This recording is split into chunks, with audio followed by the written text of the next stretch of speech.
نرى ما يقع في غزة من عدوان وقتل للرجال، للنساء، للأطفال، دماء تراق. هذا أمر خطير، وهذا عدوان سافر على الإنسان، على الرجال، على النساء. هذا أمر أكرر تحذيرا منه، وأؤكد مرة ومرة لمن يعتدون أنه لن يكون لهم أبدا، لن يكون لهم أبدا، لن يكون لهم أبدا سلطان على أهل غزة.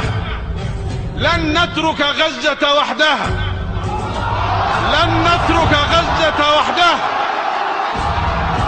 أقول إنما نحن جميعا، مصر شعبها الكبير وإمكانياتها الضخمة ورجالها الأفزاز ونساؤها القادرات على العطاء، مصر والعرب والمسلمين، أقول وبكل ثقة في هؤلاء جميعا، لن يتركوا غزة وحدها.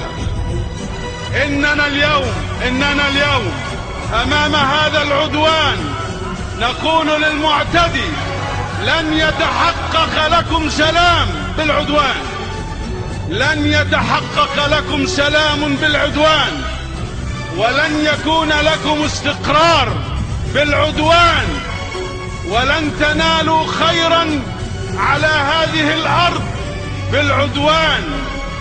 إن الحرب، أقول قيادة وحكومة وشعبا ووطنا وأمة، أقول لكم محذرا مؤكدا بتجديد الكلمات الواعية بإرادة قادرة وإمكانيات بفضل الله ضخمة وعطاء لا ينقطع. أقول لكم: غزة ليست وحدها، وأقول لكم إن العالم لا يقر العدوان أبدا، وإن الدنيا بأسرها تقول للمعتدي لا، وإنكم لن تستطيعوا أن تقهروا شعبا، ولن تستطيعوا أن تقتلوا أمة، وليس في مقدوركم، ولن تكونوا يوما قادرين على أن تقيموا أبدا سلاما أو استقرارا لأنفسكم بعدوانكم. اقرأوا دروس التاريخ وتعلموا من الواقع والماضي، وتعلموا من هذه الدروس أنكم أبدا لن تفلحوا، ولن تفلحوا، ولن يكون لكم أبدا سلطان لا علينا وعلى أهل ولا على. وليعلم الجميع أن حجم مصر وإمكانيات مصر وإرادة المصريين وثورة المصريين كما اقتلعت جذور الظلم تستطيع أن تقتلع جذور العدوان. الجميع يوقن أن للشعوب غضبة، وأن قيادة مصر تغضب لما يصيب غزة. إن قيادة مصر تغضب وتتحرك لمنع العدوان عن غزة وعن أهل فلسطين في غزة وفي غير غزة. هذا شعب يجب أن يعيش في سلام على أرضه. نفوسنا جميعا تتوق إلى بيت المقدس، نفوسنا جميعا تتوق إلى بيت المقدس.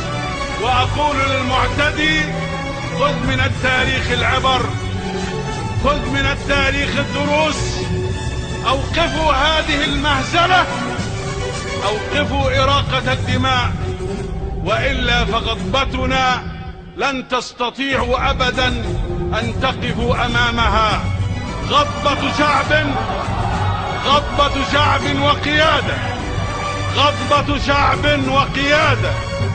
المسلم أتمنى أن يحفظ الله سبحانه وتعالى هذا العالم من الشرور والضغائن والفتن